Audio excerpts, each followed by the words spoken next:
guess for now you've got the last laugh. Akhir-akhir ini di Indonesia sering banget gempa, apalagi di Pulau Jawa. Setelah gempa di Cianjur yang lalu, mulai sering muncul gempa-gempa susulan. Terus, kenapa sih Indonesia akhir-akhir ini sering banget gempa? Apakah ini tanda-tanda kiamat? Yuk kita coba bahas.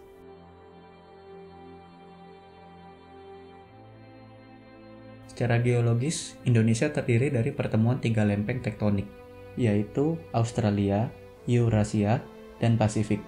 Jadi bisa dibilang, daerah ini memang rawan gempa, karena sering terjadi aktivitas pergerakan lempeng yang mungkin saling senggol dan menyebabkan stres, terutama daerah Jawa Barat, yang berada di kawasan seismik aktif. Hal ini membuat daerah Jawa Barat menjadi daerah yang rawan gempa, dan sumber-sumber gempa itu sendiri berasal dari sesar aktif yang berada di kawasan Jawa Barat.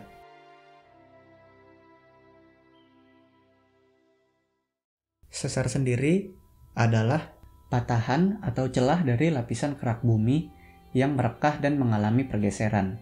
Inilah yang menjadi penyebab banyaknya gempa-gempa yang sering terjadi akhir-akhir ini.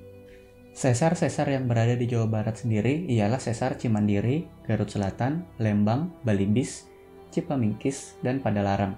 Selain itu juga masih ada sesar-sesar lain yang belum terdata. Kebetulan, terjadi fenomena di mana sesar-sesar ini aktif.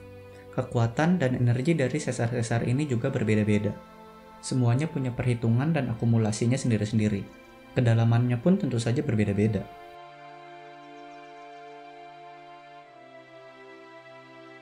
Pakar kegempaan Universitas Gadjah Mada, Gayatri Indah Marliani, menyampaikan bahwa sejauh ini frekuensi gempa yang terjadi sebetulnya masih terbilang wajar. Gayatri mengatakan apa yang sebenarnya sering dirasakan gempa merupakan dampak psikologis dari peristiwa gempa Cianjur yang masih membekas di masyarakat. Ditambah lagi dengan informasi yang saat ini sudah begitu cepat setiap terjadinya gempa dan kemajuan teknologi untuk mendeteksi setiap pergerakan tanah. Ya karena banyak gempa, karena sensornya juga semakin baik di dalam mendeteksi. Semakin baik dan semakin cepat. Jadi ada peningkatan semu.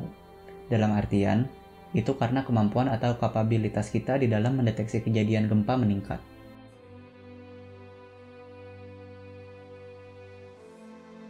Tidak. Menurut Gayatri, gempa di Cianjur ini termasuk gempa yang dangkal dan tidak mempengaruhi gempa yang di Sukabumi atau di Jawa Timur sebelumnya. Jika dilihat dari zona subduksinya, semua gempa ini tidak terkait. Seperti diketahui, gempa Cianjur berkekuatan 5,6 skala Richter. Sumbernya 10 km di bawah tanah. Awalnya gempa ini diyakini karena aktivitas sesar di daerah Cimandiri. Tapi belakangan baru diketahui ada munculnya beberapa sesar aktif lainnya.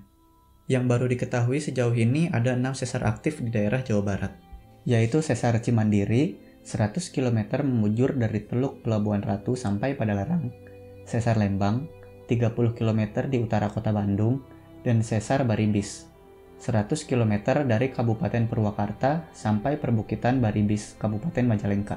Lalu Sesar Garsela alias Garut Selatan 42 km selatan Garut sampai dengan Bandung, Sesar Citarik dan Sesar Cipamingkis.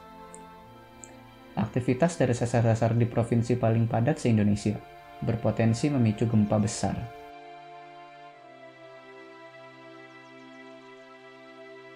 Aktivitas sesar yang satu dengan yang lainnya bergantung dengan jarak dan status sesar yang akan tergerak. Artinya, pergerakan sesar yang baru ditemukan yang menyebabkan gempa Cianjur ini belum tentu langsung menggerakkan sesar-sesar lainnya. Kalau dekat banget iya, tapi syaratnya si yang sesar itu sudah memang siap untuk bergerak, atau dia sudah memang di ambang batasnya untuk bergerak. Dalam artian, stresnya dia sudah cukup tinggi, tekanan yang dia kumpulkan, dan cukup kemudian disenggol sedikit, baru dia bisa bergerak. Tambah Gayatri. Selain itu, untuk mengetahui sesar ini udah stres atau belum, perlu dilakukan penyelidikan. Salah satunya menggunakan data pergerakan permukaan, atau sejarah gempa yang udah pernah ada.